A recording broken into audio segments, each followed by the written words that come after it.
Hi there, let me ask you something.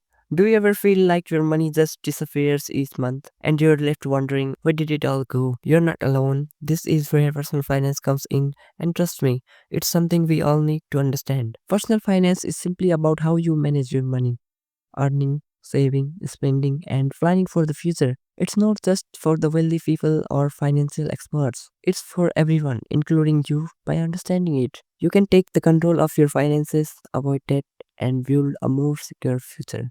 Let's break it down.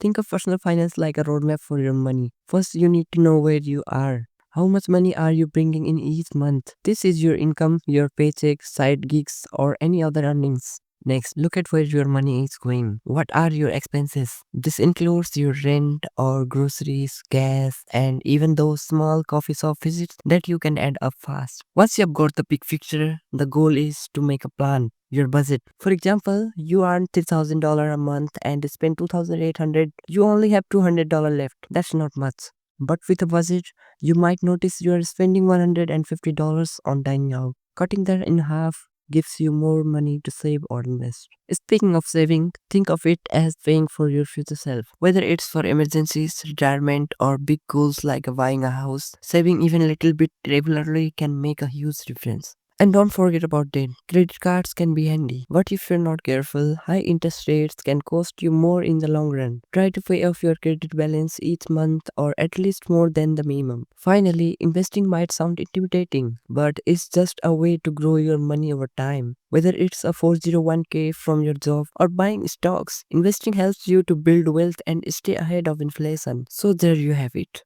Personal finance is all about understanding your money, what's coming in, what's going out, and how to make it work for you. Start small, maybe by tracking your spending this month or setting aside a little bit for saving. If this video helped you, be sure to like, subscribe, and share it with a friend who might find it useful. And don't forget to hit the bell icon so you don't miss out tips for mastering your money. Thanks for watching, and I'll see you in the next video.